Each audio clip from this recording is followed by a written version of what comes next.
നടന്ന വാച്ച്മാൻ എക്സാമിൻ്റെ ആൻസേഴ്സാണ് നോക്കാൻ പോകുന്നത്. ആദ്യത്തെ 15 ക്വസ്റ്റ്യൻസാണ് നമ്മളിന്ന് ഡിസ്കസ് ചെയ്യാൻ പോകുന്നത്. ക്വസ്റ്റ്യൻ പേപ്പറിൻ്റെ കോഡ് 161/2025 അപ്പോൾ ആദ്യത്തെ 15 ക്വസ്റ്റ്യൻസ് നമുക്കൊന്ന് വർക്കൗട്ട് ചെയ്ത് നോക്കാം. ഫസ്റ്റ് ക്വസ്റ്റ്യൻ ഇതാണ്: ഭരണഘടനാ ദിനം. ഭരണഘടനാ ദിനം എന്നറിയപ്പെടുന്നത് നവംബർ 26 നവംബർ 26 ഭരണഘടനാ ദിനം എന്നറിയപ്പെടുന്നത്. നമ്മുടെ ആമുഖത്തിൽ കൊടുത്തിട്ടുള്ള ഒരു ഡേറ്റ് കൂടെയാണ് ഈ നവംബർ 26 എന്ന് പറയുന്നത്.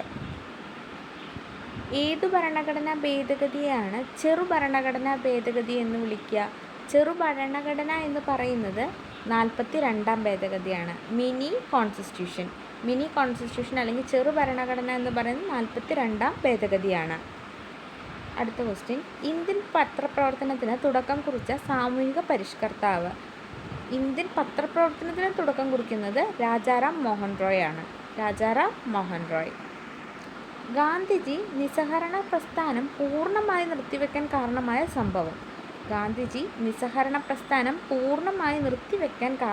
സംഭവം. ചൗരി ചൗര സംഭവമാണ്. ഭരണഘടന ഭേദഗതി ചെയ്യാനുള്ള അധികാരം ആർക്കാണ്? ഭരണഘടന ഭേദഗതി ചെയ്യാനുള്ള അധികാരം പാർലമെൻറ്റിന് മാത്രമാണ്. പാർലമെൻറ്റിന് മാത്രമേ ഭരണഘടനയെ ഭേദഗതി ചെയ്യാൻ അധികാരമുള്ളൂ. രാഷ്ട്രപതിക്കോ പ്രധാനമന്ത്രിക്കോ സുപ്രീം കോടതിക്കോ അധികാരമില്ല. അടുത്ത ക്വസ്റ്റ്യൻ: വൈക്കം സത്യാഗ്രഹം നടന്ന വർഷം.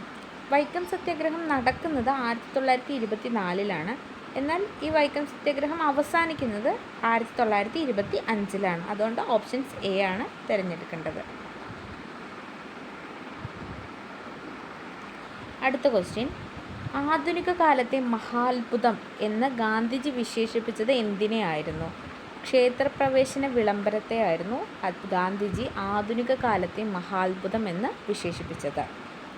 അടുത്തത്: തിരുവിതാംകൂറിൽ വില്ലുവണ്ടി യാത്ര നടത്തി ചരിത്രം സൃഷ്ടിച്ച സാമൂഹിക പരിഷ്കർത്താവ്. വില്ലുവണ്ടി സമരം നടത്തിയത് അയ്യങ്കാളിയാണ്. വൈക്കം സത്യാഗ്രഹത്തിനോടുള്ള ഐക്യദാർഢ്യം പ്രകടിപ്പിക്കുന്നതിന് സവർണ ജാഥ നടത്തിയ നവോത്ഥാന നായകൻ മന്നത്ത് പത്മനാഭൻ. വരിക വരിക സഹചരി സഹന സമര സമയമായി എന്ന സമരഗാനം ഏത് സമരവുമായാണ് ബന്ധപ്പെട്ടിട്ടുള്ളത്? ഉപ്പു സത്യാഗ്രഹവുമായി ബന്ധപ്പെട്ടാണ് ഈ സമരഗാനം ആലപിച്ചിട്ടുള്ളത്. 71ാമത് ദേശീയ ചലച്ചിത്ര പുരസ്കാരത്തിനായി മികച്ച മലയാള സിനിമയായി തിരഞ്ഞെടുത്തിട്ടുള്ളത് ഉള്ളൊഴുക്കാണ്. 71ാമത് ദേശീയ ചലച്ചിത്ര പുരസ്കാരത്തിന് മികച്ച മലയാള സിനിമയായിട്ട് തിരഞ്ഞെടുത്തിട്ടുള്ളത് ഉള്ളൊഴുക്ക്. 2025 ഫിഡെ വനിതാ ചെസ് ലോകകപ്പ് കിരീടം നേടിയിട്ടുണ്ടായിരുന്നത് ദിവ്യ ദേശ്മുഖാണ്.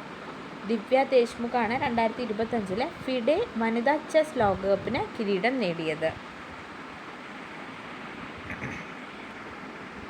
അടുത്തത്: ചോർച്ചാ സിദ്ധാന്തം അവതരിപ്പിച്ച സ്വാതന്ത്ര്യ സമര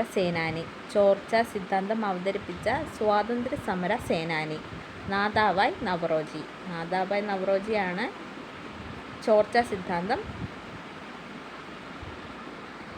അടുത്തത്: ഇന്ത്യൻ ഭരണഘടനയുടെ ഹൃദയവും ആത്മാവുമെന്ന് ഡോക്ടർ BR അംബേദ്കർ വിശേഷിപ്പിച്ച മൗലിക അവകാശം എന്താണ്? ഏത് മൗലിക അവകാശത്തെയാണ് ഡോക്ടർ BR അംബേദ്കർ ഇന്ത്യൻ ഭരണഘടനയുടെ ഹൃദയവും ആത്മാവും എന്ന് വിശേഷിപ്പിച്ചത്? ഭരണഘടനാപരമായ പരിഹാരങ്ങൾക്കുള്ള അവകാശത്തെയാണ് അദ്ദേഹം ഇന്ത്യൻ ഭരണഘടനയുടെ ഹൃദയവും ആത്മാവും എന്ന് വിശേഷിപ്പിച്ചത്. സ്ത്രീകളുടെ ഉന്നമനത്തിനായി ആര്യമഹിളാ സഭ എന്ന സംഘടന സ്ഥാപിച്ചത്. പണ്ഡിത രമാഭായ് ആണ് ആര്യമഹിളാ സഭ സ്ഥാപിച്ചത്. Thank you all.